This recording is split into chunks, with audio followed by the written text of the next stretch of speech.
Welcome to Money Daily. Over the past 3 years, there has really been only one thing happening across Silicon Valley: a coordinated siege on Nvidia's founder and CEO, Jensen Huang. You might think I'm being dramatic, that this is just another round of normal business competition. But in 2025 alone, just to avoid being kicked off the AI table, Google, Microsoft, Amazon, and OpenAI collectively burned more than $400 billion in cold, hard cash. That's the equivalent of taking the entire annual GDP of Finland or Ireland and turning it into nothing but servers, racks, and black fiber optic cables. If you stack that money in cash, it could wrap around the earth multiple times. Yet what truly suffocates these CEOs isn't the size of the bill, it's where the money ends up. In the past, these companies sat at the very top of the food chain. They made the rules. They collected the tolls. But in the AI era, they've discovered something deeply humiliating. They've become laborers. For every $2 they grind out in cloud revenue, $1 gets handed straight to the same man. Nvidia's latest earnings report shows gross margins approaching 80%. In manufacturing, that's not called profit, that's called robbery. That's called minting money. In the eyes of these tech monopolies, this isn't business. This is paying protection money. What's even more terrifying is that paying up doesn't buy you freedom. Your core business, your future growth curve, they're all being squeezed in the palm of a single company's hand. You want the latest Blackwell GPUs? Sorry, get in line. You want to cut the line? Then it depends on how well you behave. Did you praise Jensen loudly enough in the media? This feeling of being the fish while someone else holds the knife is unbearable for companies that are used to controlling everything. To them, it's worse than death. And so, an epic betrayal began. On the surface at GTC, everyone smiles, calls Jensen a brother, stands shoulder to shoulder, and talks endlessly about shared ecosystems and win-win futures. But behind closed doors, inside windowless secure meeting rooms, the four giants had already reached a silent agreement, a regicide plan, no matter the cost. Even if it means burning through their entire cash reserves, they are determined to build their own chips and kill Nvidia's dominance. Today's video is not a quick news recap. This is a deep industry teardown. We're going to take our time and peel back this rebellion layer by layer, exposing the largest uprising in Silicon Valley history. In this chip war, who will ultimately control the future? Don't miss this episode. Okay, let's go. Before we look at everyone's secret weapons, we have to ask one brutal, soul-searching question. What exactly is wrong with Nvidia's GPUs? Why does everyone suddenly want to abandon them? Is it because they're not fast and advanced enough? None of that is the real problem. The root issue comes down to 3 words: too damn versatile. Imagine this. You're opening a fast food joint that only sells French fries. Your only job every day is to peel and slice 10 tons of potatoes. Then, Jensen Huang walks in and hands you a Swiss Army knife. This knife is exquisitely made, forged from top-tier aerospace-grade steel. It has a razor-sharp main blade, plus a saw, scissors, a bottle opener, a nail file, and even a tiny magnifying glass. Jensen tells you this knife can do everything. It's the most powerful knife in the world, and it costs you $30,000. Is it a good knife? Of course it is. It's a miracle of industrial design, and that's exactly what a GPU is. Originally, GPUs were built for gaming. To satisfy demanding gamers, they had to do everything. They calculate geometry, handle ray tracing, process physics collisions, simulate lighting, even deal with complex graphics output interfaces. They're perfect all-around warriors. But now, go back to your French fry shop. You're standing in front of mountains of potatoes, holding a $30,000 Swiss Army knife. Going to lose your mind. You don't need to open wine bottles and saw wood. All those extra blades and tools are useless. Worse than useless, they make the knife heavier, more expensive, and easier to overheat. If you insist on using this knife to peel billions of tons of potatoes, your efficiency will be laughable, and costs will drive you straight into bankruptcy. This is exactly where Google, Microsoft, and Amazon find themselves in the deep waters of AI. They've realized that 99% of their compute demand is concentrated on one specific type of math: matrix multiplication. For this kind of monotonous, massive workload, they don't need a Swiss Army knife. They need an automated peeling machine. It doesn't matter if it looks ugly or can only peel potatoes. As long as it peels 10,000 times faster than the Swiss Army knife and costs 1/100th as much, it's a god-tier machine. This is what people mean by general purpose being the wrong tool. At its core, this rebellion by the tech giants is simple. They don't want to keep paying this tax, want to build their own dedicated peeling machines. In technical terms, this is called liquid. In this rebellion, Google is the opponent Jensen Huang fears the most, because everyone else is chasing. Google is crossing dimensions. While others are still debating whether they should build their own chips, Google has been sprinting down this lonely road for over a decade. Google's awakening moment came in 2013. Back then, legendary Google engineer Jeff Dean ran a simple calculation. If, in the future, billions of Android users each used Google Voice Search for just 3 minutes a day, Google would need to double the number of its data centers. That would mean buying up all the CPUs in the world, and then going bankrupt because it couldn't afford the electricity. Faced with this existential crisis, Google made a decision that seemed completely insane at the time. Not buying chips anymore. We're building our own. That was the birth of the TPU, the first large-scale, commercially deployed AI-specific chip in human history. 10 years later, TPU has evolved to its 6th generation. This chip is exactly the ultimate potato-peeling machine I mentioned earlier. Google stripped away everything that had nothing to do with AI. No ray tracing, no graphics rendering, even cache control was simplified. It does one thing: matrix computation. According to recently leaked internal Google data, Trillium delivers 4.7 times the cost performance of Nvidia's H100 for AI inference. What does that mean? It means that running the same Gemini service costs Google only 1/5 of what it costs OpenAI. This is an invisible moat, deep enough to trap competitors in a swamp of losses. But this still isn't Google's most outrageous move. Google's real black magic isn't even inside the chip. It's in the connections inside its data centers. Training a model like Gemini requires tens of thousands of chips working together. In Nvidia's ecosystem, connecting those chips requires massive amounts of expensive copper cables and fiber. During transmission, signals constantly have to convert from light to electricity, then back to light. Like riding a high-speed train where you have to get off, exit the station, re-enter, and board again at every stop. This process is slow, power-hungry, and the optical-electrical conversion modules are extremely expensive. Google's engineers asked a simple question: why convert at all? And so they built something that sounds like science fiction: OCS, optical circuit switching. The principle is surprisingly physical, almost retro, with a kind of mechanical beauty. Inside Google's switches are thousands of tiny MEMS mirrors. These mirrors can physically rotate. When a beam of data light shoots out of a fiber and hits these mirrors, Google's control system adjusts their angles in milliseconds, like playing a piano. The mirrors directly reflect the light to its target port. No optical to electrical conversion.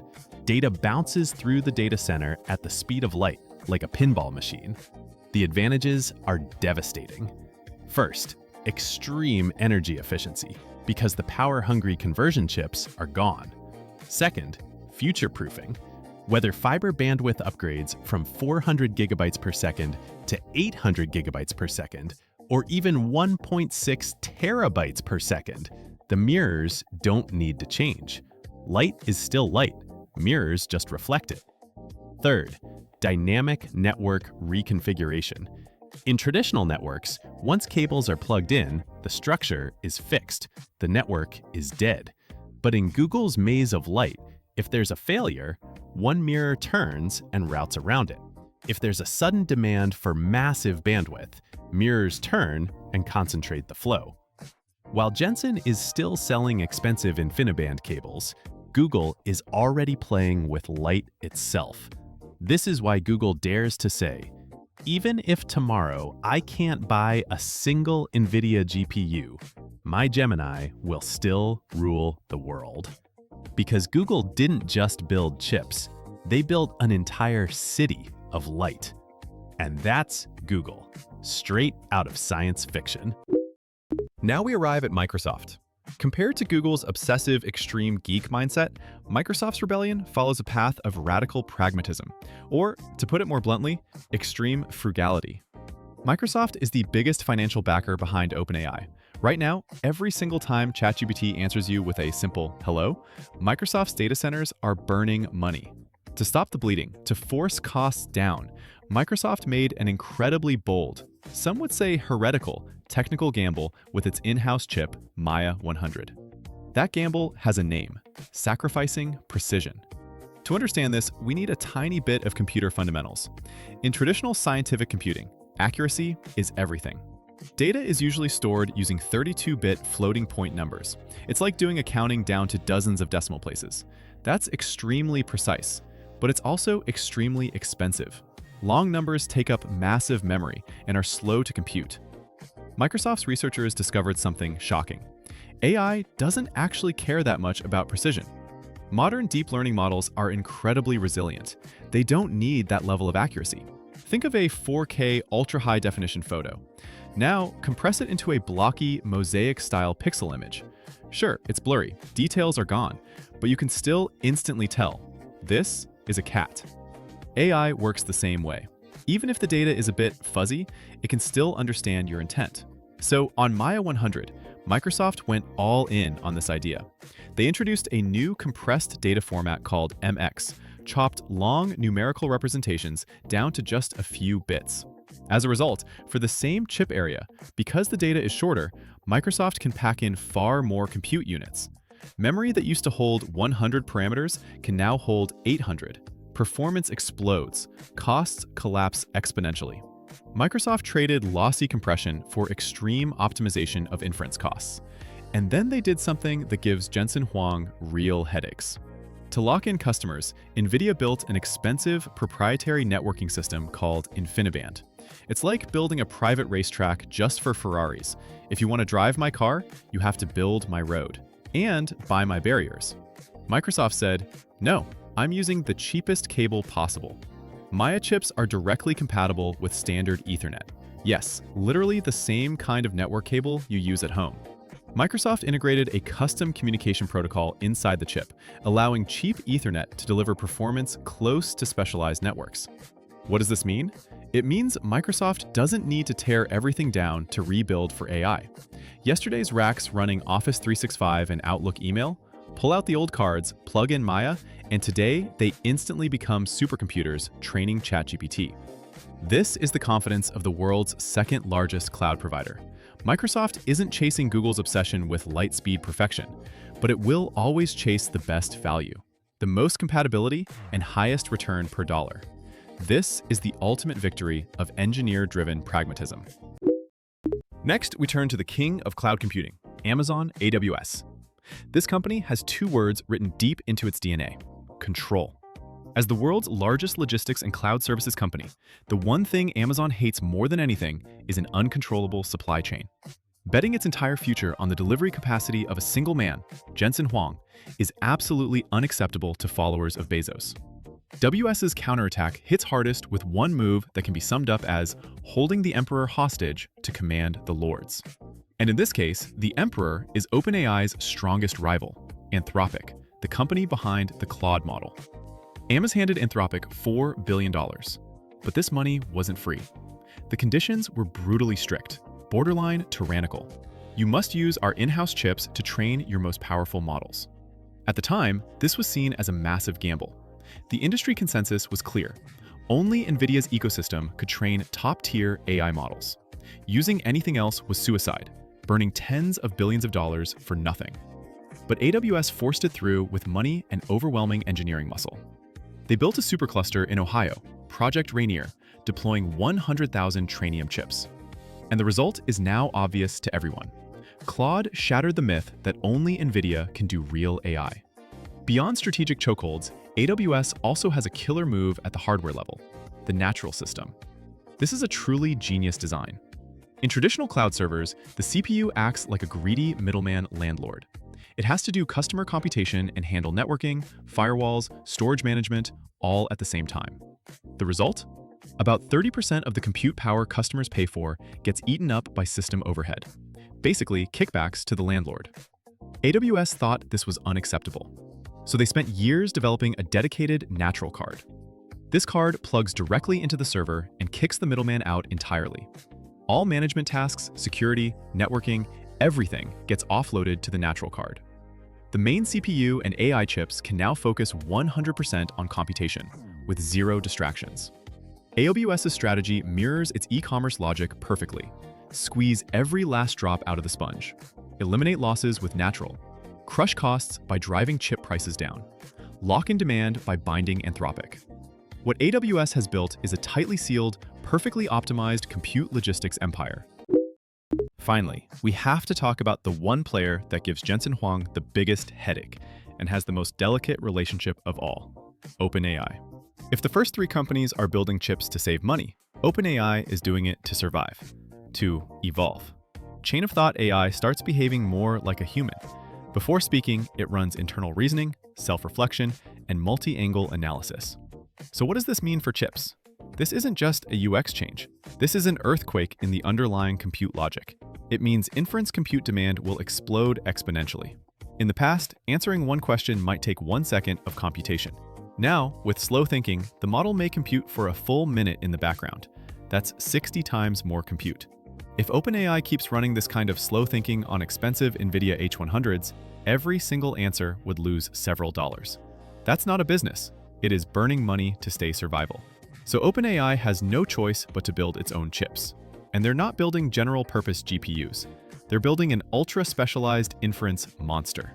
According to leaks, the chip OpenAI is developing with Broadcom strips out everything related to training.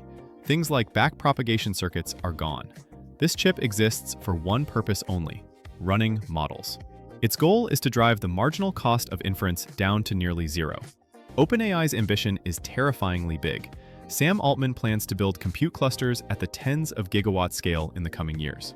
What does gigawatts mean? That's the total electricity consumption of 8 million US households, or the entire power output of a mid-sized country. This isn't building chips anymore. It is building infrastructure and digital nuclear power plants. Altman knows this very clearly.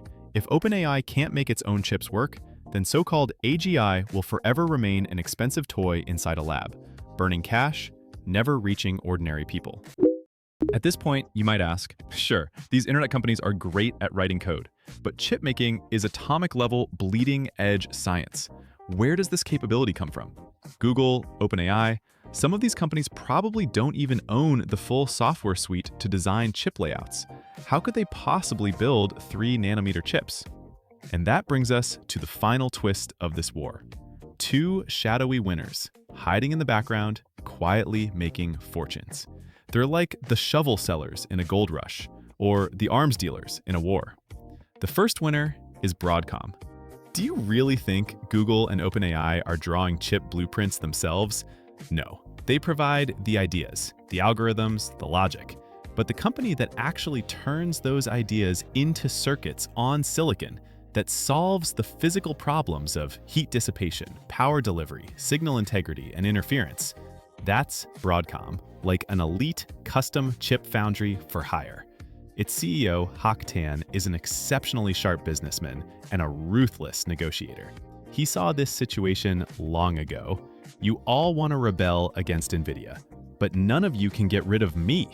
According to the latest earnings forecasts, Broadcom's AI chip revenue will surge 103% by 2026, reaching $40 billion, with the vast majority coming from manufacturing chips for Google and OpenAI. Every TPU Google ships, Broadcom takes a massive toll. The second winner is, of course, the ultimate final boss, TSMC.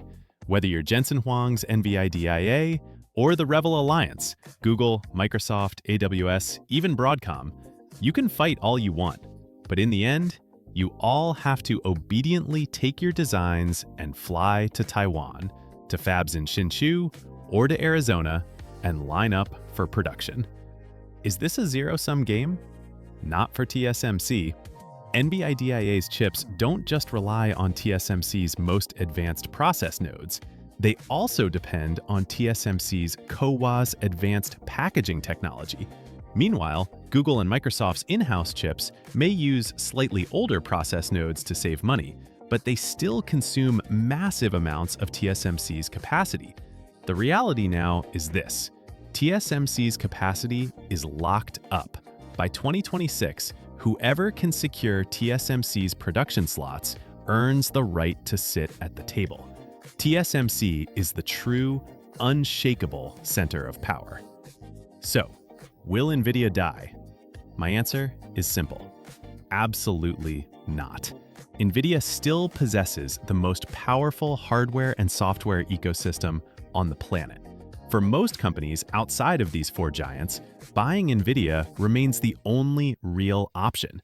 And Jensen Huang is already preparing the next nuclear weapon, codenamed Robin, with faster iteration cycles and even more insane bandwidth, trying to lock the market down once again. But the era where Nvidia could lie back, print money, enjoy 80% gross margins, and race toward a $4 trillion market cap, that absolute monopoly era may truly be coming to an end. 2026 will be the dividing line. The age of chip unification is over. What comes next will look like a Cambrian explosion, a warring states period of compute. Google is using light as computation, chasing ultimate physical efficiency. Microsoft is using mosaics as computation, chasing ultimate cost efficiency.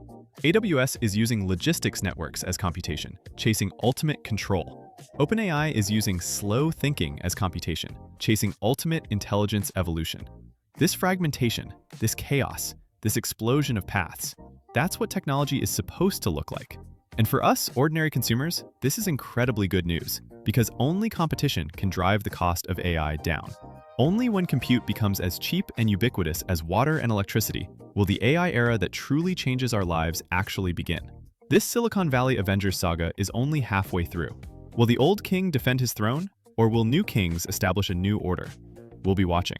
If you enjoyed today's deep dive into the hidden mechanics of tech and business, remember to like, share, and subscribe. Turn on the notification bell. This is Money Daily. See you next time.